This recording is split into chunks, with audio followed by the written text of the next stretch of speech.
हमने placental infarct तक complete किया था, ठीक है। फिजियोलॉजी का हम बात कर रहे थे, फिजियोलॉजी से, एंड फिजियोलॉजी में फर्स्ट हमने बात की थी प्लेसेंटा। देन प्लेसेंटा हमारा कंप्लीट हो चुका है फिजियोलॉजी पॉइंट ऑफ व्यू से। देन सेकेंड हम स्टार्ट करते हैं, वो है हमारा अम्बिलिकल कॉर्ड। क्योंकि देखो, फिजियोलॉजी पॉइंट ऑफ व्यू से मैंने किस तरीके से बताया, प्लेसेंटा में कौन सा कंपोनेंट मेजर लेता है, कौन सी साइज रहती है, कितना रेशियो रहता है, कौन सी साइज रहेगी। फिर डिजीज पॉइंट ऑफ व्यू से प्लेसेंटोमेगाली एंड स्मॉल प्लेसेंटा की कंडीशंस। अब इसी तरीके से हमारे को क्या पता होनी चाहिए, umbilical cord, umbilical cord,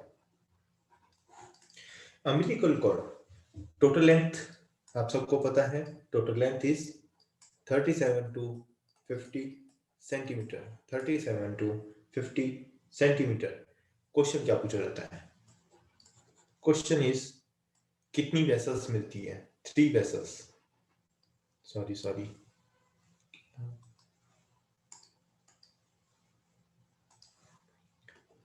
3 vessels.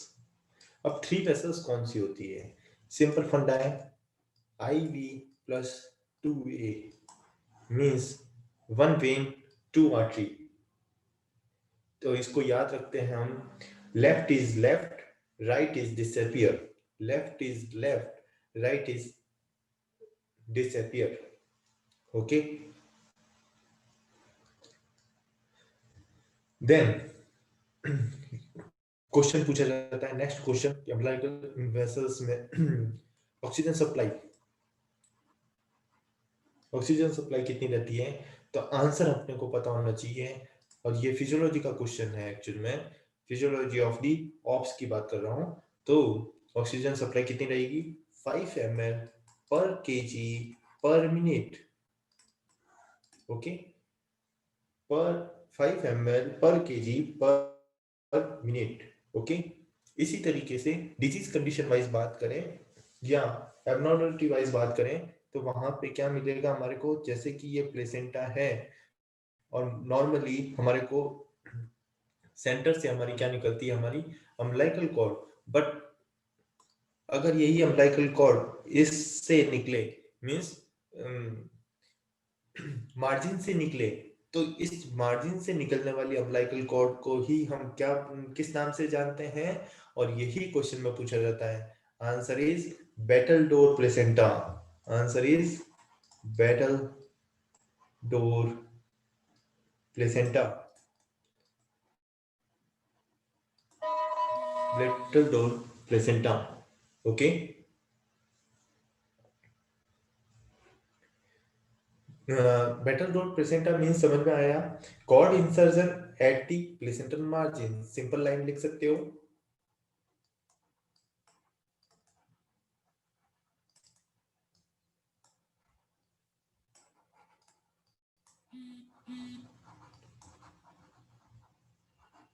Placental margin.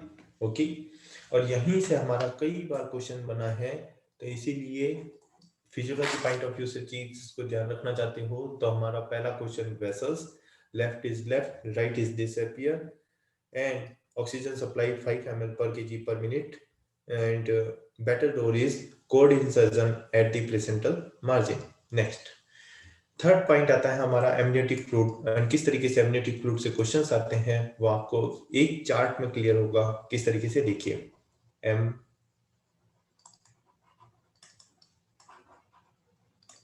Amniotic fluid, amniotic fluid की बेसिक चीज है कि एमनियोटिक फ्लूइड की पीएच कितनी रहती है, it is 7 to 7.5, 7 to 7.5। Amniotic fluid,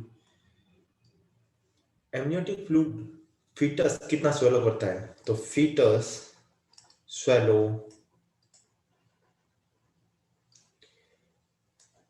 around and around about 400 ml per day at term।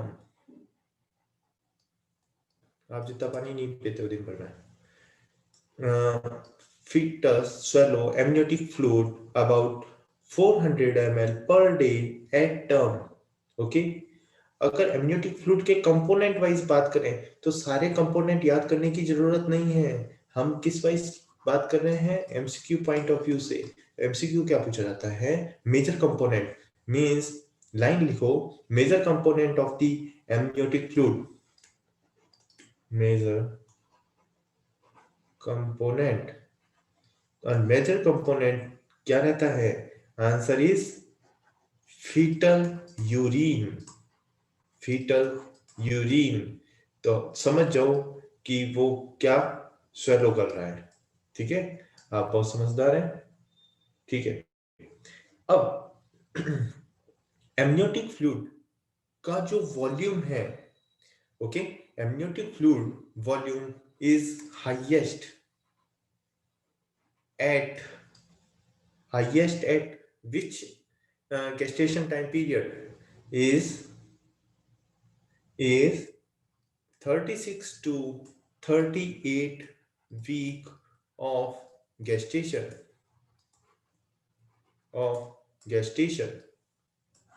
Time period में highest मिलता है एमनियोटिक फ्लूइड।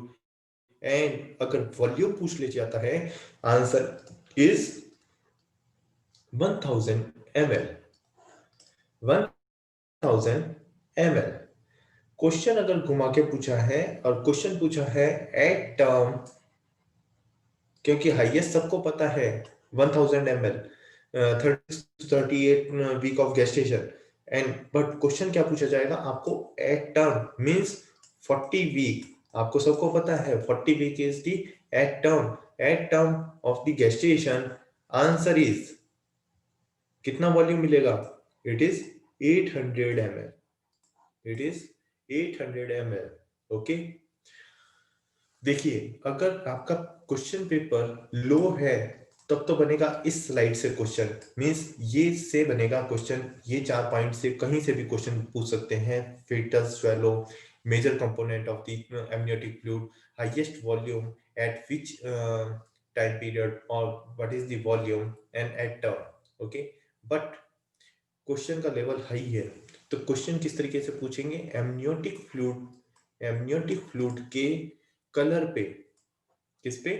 तो एक टेबल बनाओ, colour versus clinical finding. Clinical finding, देखिए बहुत इंपॉर्टेंट चार्ट है और इससे कई सारे क्वेश्चंस बनते हैं, तो हमारे को पता होने जरूरी है। ठीक है, तो देखिए, first colour is colourless. Is colourless. Colourless clinical finding. Clinical finding is preterm. It shows the preterm. Second, अगर मान लो एट टर्म है, means at term means normal delivery है, तो एमनियोटिक फ्लूइड का कलर कैसा होगा? It is straw colour. तो नॉर्मल तो बिल्कुल पता होना ही चाहिए, इसमें एक स्टार तो मिलना ही चाहिए। ठीक है, अगर क्वेश्चन आया है meconium stain, meconium stand,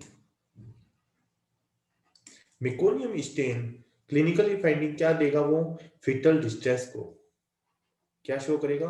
foetal distress को। fetal distress। Fourth, golden color।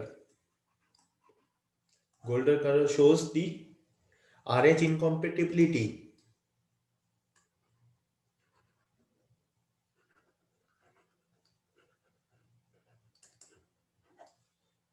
Fifth one, amber color or saffron color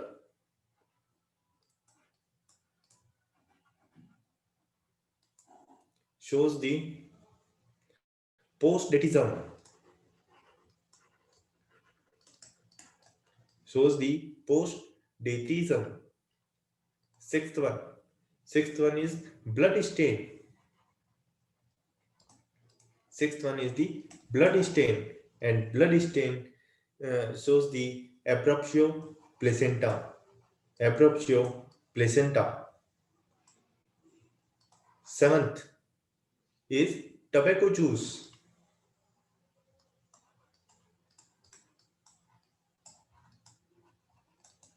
tobacco juice shows the IUFT, intrauterine fetal death. And last, eighth one is purulent.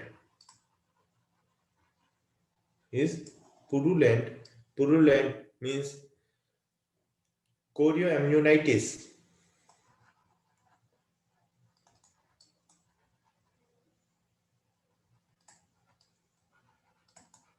chorioamnionitis. Okay, तो ये chart हमारे को पता होना चाहिए. Colourless, straw, meconium, golden, amber, blood stain, tobacco juice and purulent and their clinical findings. Chart complete हो गया है. Okay, then next. अब हमारा फिजियोलॉजिकल हमने ऑर्गन वाइज कंप्लीट किया है, तो अब हम बात करेंगे फिजियोलॉजिकल चेंजेस इन प्रेगनेंसी. अगर ये वर्ड आता है तो हमारे माइंड में सिंपल सी चीज आती है. Just a second. Physiological changes in pregnancy. Physiological changes in pregnancy, अगर आप कहेंगे कि सर फिजियोलॉजिकल बात करेंगे तो हर एक वैल्यू इंक्रीज होती है. आइदर हिमेटोलॉजी वाइज बात करो, प्लाज्मा प्रोटीन वाइज बात करो, ब्लड कोएगुलेशन वाइज बात करो, रेस्पिरेटरी सिस्टम, रीनल सिस्टम, हर चीज आपकी इंक्रीज होनी चाहिए क्योंकि रिक्वायरमेंट बढ़ रही है. तो हम फिजियोलॉजी वाइज सारी चीजें याद नहीं रखेंगे क्योंकि हम एमसीक्यू पॉइंट ऑफ व्यू से चीजों को याद करने की कोशिश कर रहे हैं, क्योंकि हमारे पास में याद करने के लिए काफी सारी चीजें हैं. ठीक है, तो हमारे को क्या पता होना चाहिए. हम सारी की सारी जो इंक्रीज्ड वॉल्यूम्स हैं उनको याद नहीं करेंगे. हम किसको याद करेंगे? जिनकी वैल्यू डिक्रीज हुई है, जिनकी वैल्यू डिक्रीज हुई है और may be unchanged, may be unchanged, तो उनको हम हमारे को याद रखना है. तो बाकी सारी चीजें हमारे लिए क्या हो जाएंगी? Easy to remember. ओके, तो इसी तरीके से पहले पॉइंट से समझाने की कोशिश करूंगा जिससे कि आपको चीजें समझ में आए. जैसे कि अगर हिमेटोलॉजी वाइज बात करें, हिमेटोलॉजी, तो हिमेटोलॉजी मीन्स सीबीसी के साथ में हमारा पेशेंट आ रहा है, प्रेग्नेंट आ रही है, तो फिजियोलॉजिकल चेंजेस में हमारे को सारी चीजें वॉल्यूम इंक्रीज मिलेंगे. बट कौन सी वॉल्यूम डिक्रीज मिलेगी? Decrease volume of the PCV, packed cell volume हमारे को डिक्रीज मिलेगा. इसी तरीके से देखिए प्लाज्मा प्रोटीन्स, प्लाज्मा प्रोटीन्स, सारे प्लाज्मा प्रोटीन्स इंक्रीज होंगे एक्सेप्ट, तो डिक्रीज वाला याद कर लेते हैं. डिक्रीज कौन सा हो रहा है? डिक्रीज एल्ब्यूमिन, एल्ब्यूमिन डिक्रीज होगा. तो आपको सिंपल फंडा पता है कि albumin globulin, sorry, globulin ratio की अगर बात करें तो ऊपर वाली वैल्यू अगर डिक्रीज हुई है तो डेफिनेटली रेशियो भी क्या हो जाएगा? डेफिनेटली डिक्रीज होगा.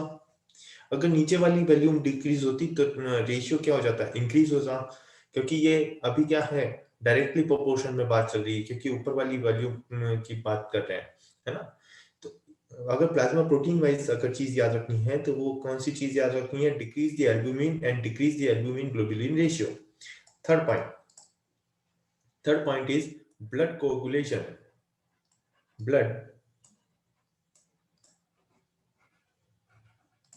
blood coagulation, सारे फैक्टर्स बढ़ते हैं एक्सेप्ट, तो कौन कौन से फैक्टर्स हैं जो कि डिक्रीज होते हैं और कौन कौन से फैक्टर्स हैं जो कि अनचेंज्ड रहते हैं. तो पहले हम बात करेंगे जो डिक्रीज हो जाते हैं फैक्टर्स.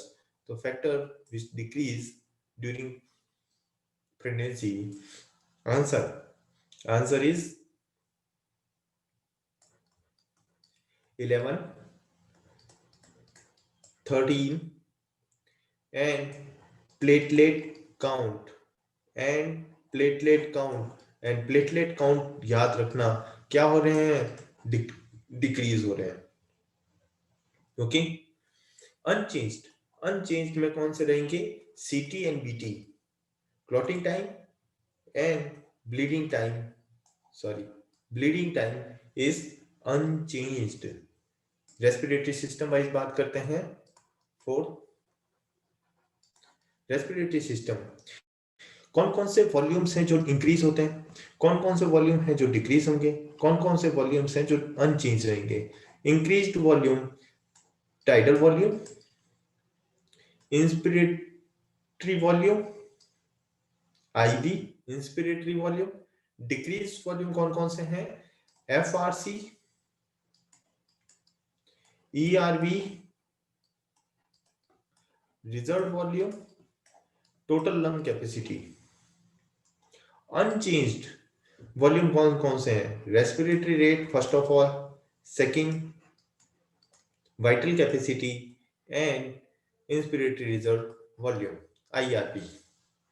ओके, तो ये हमारे को सब याद होने चाहिए, कौन सी इंक्रीज हो रही है, कौन सी डिक्रीज हो रही है और कौन सी अनचेंज हो रही है। तो इसको सिस्टमिक वे से याद रखोगे तो डेफिनेटली चीजें याद रहेंगी और हमारे एमसीक्यू कभी भी गलत नहीं होगा। तो फिजियोलॉजी पॉइंट ऑफ व्यू से हमारे ऑप से कई तरीके से क्वेश्चन पूछ सकते हैं, तो हमारे को पता होना चाहिए। ठीक है, देन फिफ्थ, रीनल। रीनल में कौन कौन सी वॉल्यूम्स हैं जो इंक्रीज होती हैं, कौन सी वैल्यूज हैं जो डिक्रीज होती हैं और कौन सी अनचेंज रहती है। Increased values, first renal blood flow and renal blood flow increase by the 50%, 50% increase हो जाती है। तो जितना ज्यादा जीएफआर होगा, अभी तक मैंने आपको प्रैक्टिस ऑफ मेडिसिन में जब मैंने आपको किया कराया था, तो किडनी में मैंने बताया था डायरेक्टली प्रोपोर्शनल है किसके साथ में, एक जब मैंने क्लियर किया था, क्या था वो चीज, वो थी हमारी जीएफ। तो जितना ज्यादा रीनल ब्लड फ्लो उतना ज्यादा हमारा जीएफआर, तो जीएफआर कौन सी डेट से बढ़ेगा, डेफिनेटली 50% से 50% हमारा जीएफआर भी बढ़ेगा। और क्या बढ़ेगा, creatinine clearance, creatinine clearance and decrease volume कौन कौन सी होगी, decrease volume is serum creatinine, serum BUN, serum uric acid,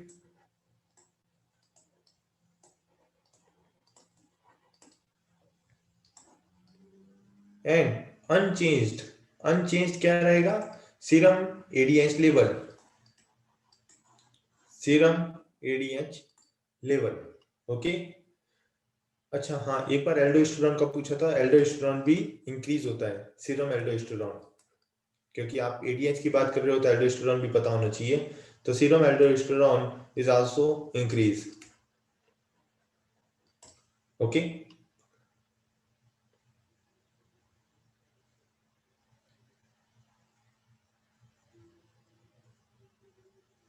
अच्छा, इसी तरीके से ग्लूकोज लेवल से एक कंफ्यूजिंग लाइन आती है, तो इसीलिए एक लाइन सिंपल सी याद रखिए, a normal pregnancy is characterized by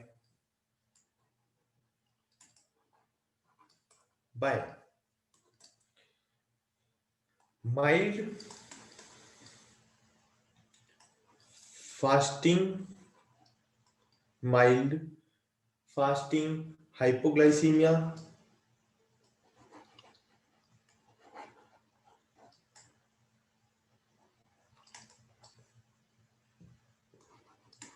postprandial hyperglycemia,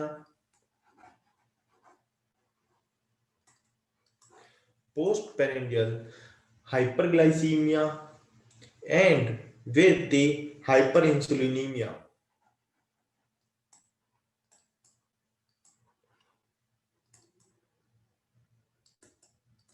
तीन वर्ड हमारे को पता होना चाहिए, fasting hypoglycaemia, postprandial hyperglycaemia and hyperinsulinaemia. Okay, इसी तरीके से हम बात करते हैं और क्वेश्चंस आता है हमारे चेंजेस में एससीजी। किस तरीके से क्वेश्चन बनता है, पहला क्वेश्चन तो ये क्वेश्चन किस तरीके से आता है, पहला क्वेश्चन बनता है हमारा डिटेक्टेबल,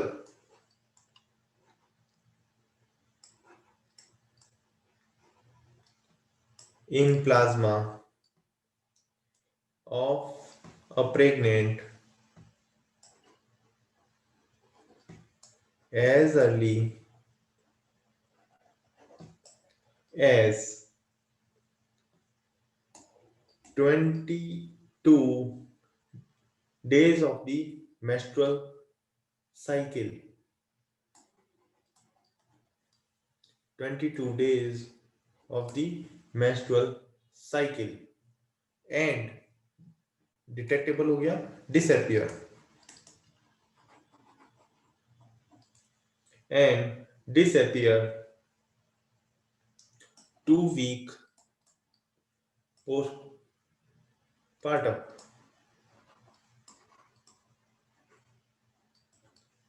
postpartum बट क्वेश्चन अगर लो लेवल का है तब यहाँ से क्वेश्चन बनेगा, बट क्वेश्चन हमारे को ऑप्शन गाइनी से किस तरीके से पूछा जाता है, हमारे को पूछा जाता है कि एससीजी वैल्यूज, और ये रिसेंटली जो यूपीएससी हुआ था हमारा यूपीएससी, तो यूपीएससी 2020 में भी क्वेश्चन इसी एससीजी से पूछा गया था कि एससीजी वैल्यू इंक्रीज और मे बी डिक्रीज से ही क्वेश्चन पूछा था। तो हमारे को क्या पता होना चाहिए, कौन कौन सी कंडीशंस हैं जहां पे हमारे को, सॉरी पहले हम इंक्रीज की बात करेंगे फिर डिक्रीज की बात करेंगे।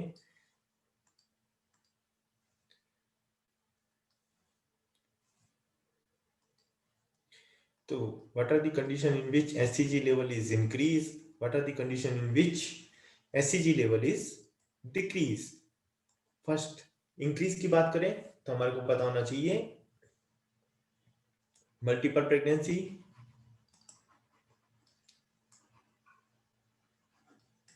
तो अभी तक मैं जितना भी ऑप्स में बता रहा हूँ और आगे जो भी मेरी गाइनी की क्लास रहेगी, मैं आपको सीधे के सीधे आपको क्वेश्चन आंसर बता रहा हूँ कि इस तरीके से आपको अपने नोट्स प्रिपेयर करने हैं कि आपको ऑप्स एंड गाइनी एक सिंपल शॉर्ट शीट में याद रहे, ठीक है ना। Multiple pregnancy, then erythroblastosis fetalis,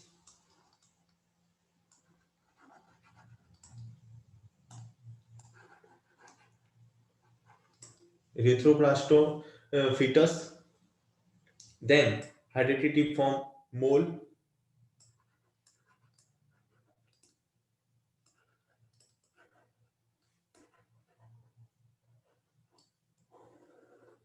कुछ चीजें जो मैं अंडरलाइन कर रहा हूं तो इससे क्वेश्चन बनते ही बनते हैं। Choriocarcinoma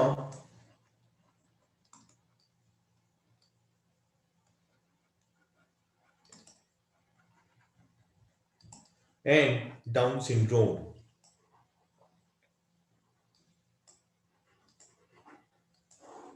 down syndrome means trisomy 21, trisomy 21। Decrease, decrease कौन कौन से हैं क्वेश्चन, मतलब बहुत इंपॉर्टेंट है, आप जितने स्टार लगाना चाहो कम होंगे। Decrease seen in the ectopic pregnancy, ectopic, यहाँ पे मल्टीपल प्रेगनेंसी था, यहाँ पे एक्टोपिक प्रेगनेंसी। देन एबॉर्शन, कौन सा, आइदर मिस्ड और स्पॉन्टेनियस।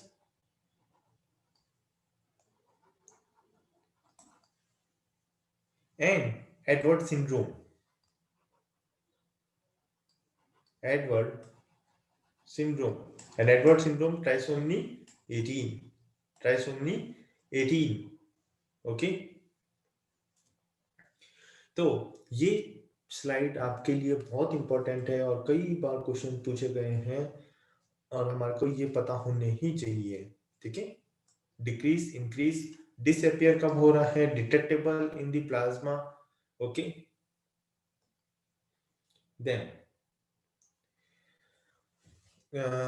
अगर बात करें सिंपल साइंस की जो कि आपको अच्छे से याद है, sign of the pregnancy, signs of the pregnancy.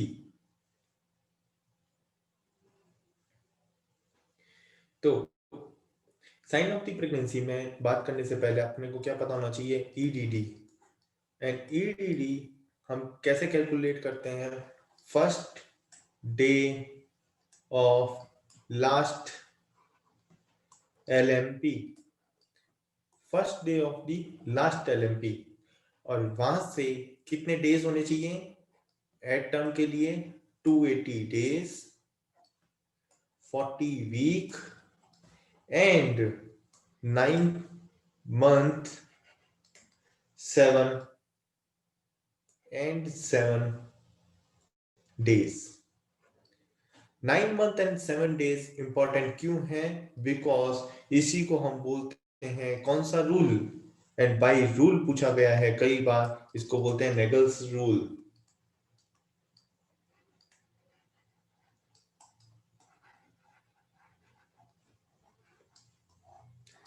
Naegele's rule से कई बार क्वेश्चन पूछा गया है, तो ये इसीलिए रेड में लिखा है, आपको पता होना चाहिए ही चाहिए, कभी मत भूलना। ठीक है, अब हम बात करते हैं नेक्स्ट साइन की। और वो सारे साइन आपने पढ़े हैं, बट इंपॉर्टेंट कौन से हैं और किस तरीके से चलते हैं, तो हमारे को 6 साइन हमारे को पता होने चाहिए। कौन कौन से हैं देखिए। फर्स्ट, जयकुमार साइन, क्योंकि कंफ्यूजन होते हैं ही होते हैं, तो हमारे को वो वन लाइनर्स के रूप में लिख के रखने चाहिए। जयकुमार साइन, या दूसरा नाम क्या है जयकुमार का? Chadwick sign.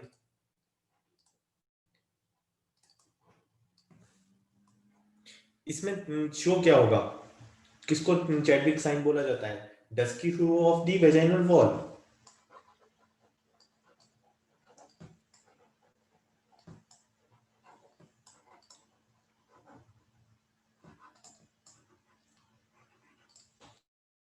Rescue of the vaginal wall. Then second sign. Second sign is the Osiander sign.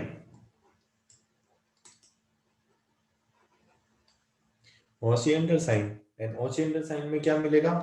Increase the pulsation felt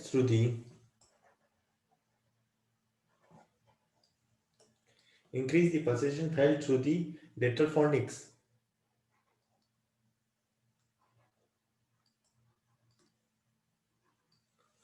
Third sign, Goodall's sign.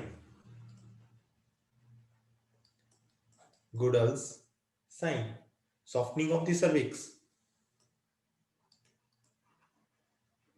Softening of cervix.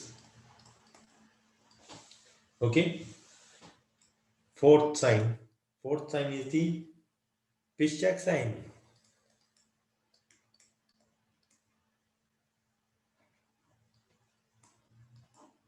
Piszczek sign is the asymmetrical enlargement of the uterus.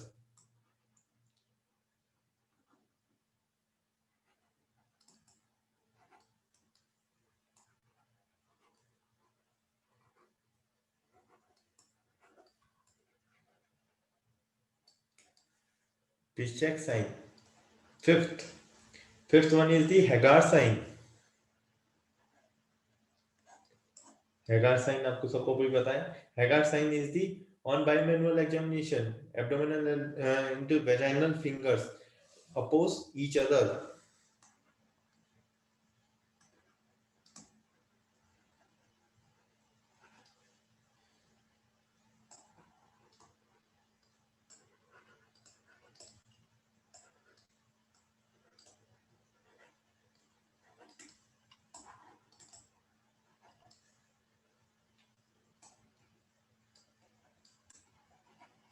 Oppose each other. Okay. And last, sixth is the Palmer sign. Palmer sign is the regular and rhythmic contraction during the bimanual examination. Regular and rhythmic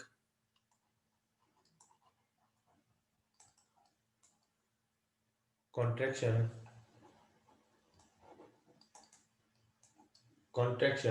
during the bimanual examination. Okay. तो ये कुछ sign है जो कि sign of the pregnancy में हमारे को पता होने ही चाहिए। और कई बार ये साइन हमारे को पूछे जाते हैं, तो हम सोचते हैं कि ये तो ऑप्स से आया है तो हमारे को ये छोड़ना है, बट नहीं, हमारे को ये स्लाइड याद रखनी है और हमारा क्वेश्चन कभी गलत नहीं होगा। इसी तरीके से एक नोट वाली चीज है। हमारा सेशन 8 मिनट में कंप्लीट हो जाएगा, तो हम वापस नेक्स्ट संडे को मिलेंगे, जिसमें हम कंप्लीट करेंगे हमारे डायमेंशंस को, नॉर्मल लेवल को, है ना, एंटीनेटल केयर्स को। तो अभी के लिए नोट करने वाली चीज कौन सी है, वो है हमारे लिए fetal kidney start formation of the urine, start formation of the urine,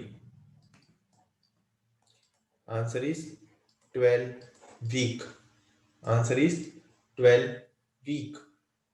question पूछा जाता है हमारे को fetal cardiac action in Doppler, answer is 10 week. तो कुछ नोट बताता रहूंगा जो कि हमारे को अलग से इस तरीके से बॉक्स में डाल के आपके लिख के रखना, जिससे कि आपके नोट्स एकदम इफेक्टिवली आपको चीजें याद रहे, ठीक है। और ये बहुत इंपॉर्टेंट है। एक हम बात करते हैं एससीजी के बाद में maternal serum, alpha fetoprotein,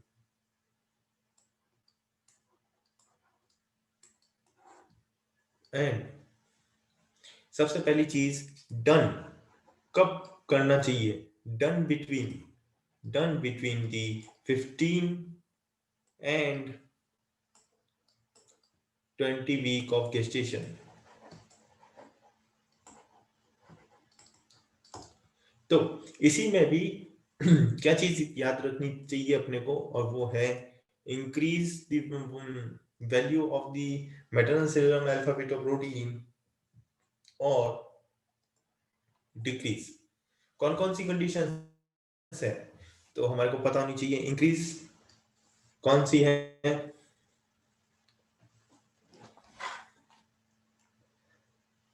and decrease में। तो पहले इंक्रीज की बात करते हैं, तो उसके अंदर कौन कौन सी है, काफी सारी हैं, ध्यान से लिखते जाइए। Cystic hygroma,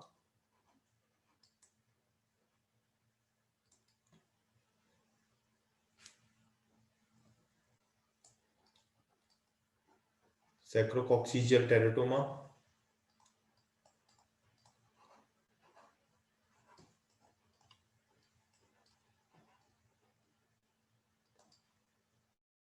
ओम्फेलोसील,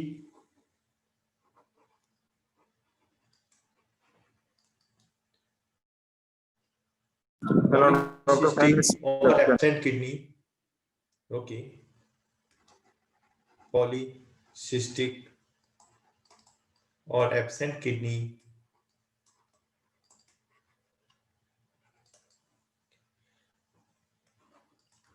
placental एक्रीटा,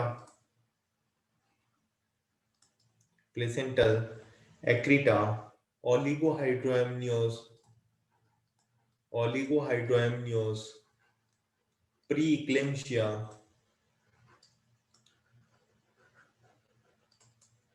प्रीक्लेम्शिया, low birth weight, low birth weight, and last one is the fetal death, fetal death।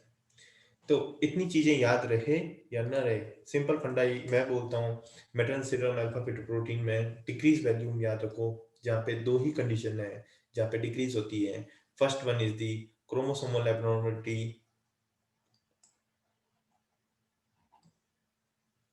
Chromosomal trisomies, and second one is the gestational trophoblastic disease।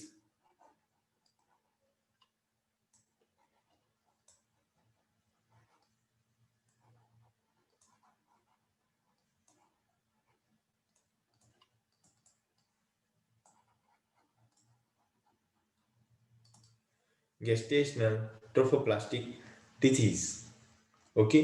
तो हमारे को केवल ये 2 वर्ड याद रखोगे तो आपका कभी भी आंसर गलत नहीं होगा। किससे? मैटरनल फिटोप्रोटीन से। देन नेक्स्ट आता है हमारा ट्रिपल मार्कर टेस्ट होता है एक। किस तरीके से है अभी बताता हूँ। ट्रिपल मार्कर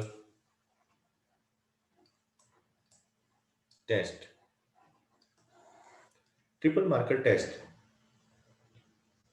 एंड सबसे पहली चीज हमारे को पता होना चाहिए कि ये एक तरीके का क्या है। सबसे पहली चीज ये एक स्क्रीनिंग टेस्ट है। कब करना चाहिए? स्क्रीनिंग टेस्ट है done between the 16 and 18 week, 16 and 18 week of gestation. Okay,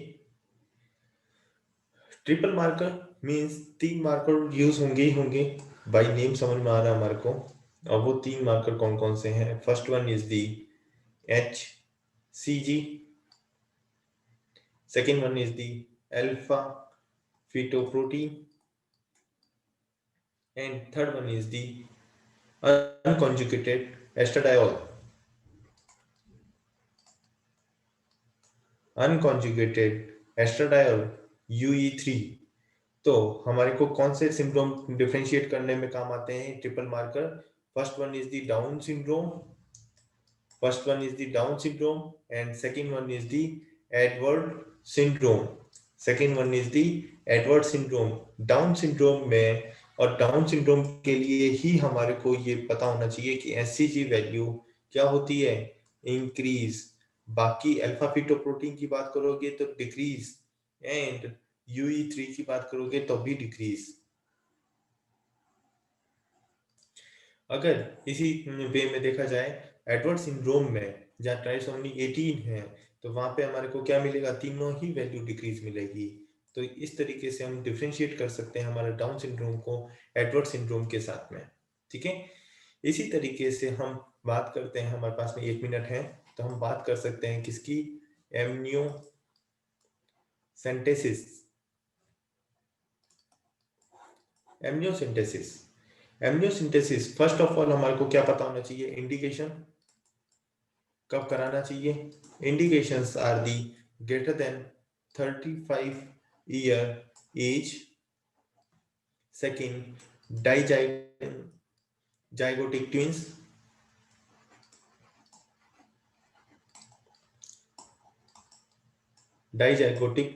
twins. Okay, and कब कराना चाहिए? वही 16 एंड 20 वीक ऑफ गेस्टेशन। ठीक है, तो कुछ चीजें हमारे को ये है कि हमारे को पता होना चाहिए। तो यहाँ तक हमने कंप्लीट किया है। अब नेक्स्ट हम स्टार्ट करेंगे तो वो हमारा नेक्स्ट संडे वही सेम टाइम पीरियड 7:30 PM से क्लास रहेगी आपकी, जिसमें हम ऑप्स को ही कवर करेंगे, जिसको अच्छे से कवर करने की बहुत ज़्यादा ज़रूरत भी है। ओके, तो थैंक यू एवरीवन।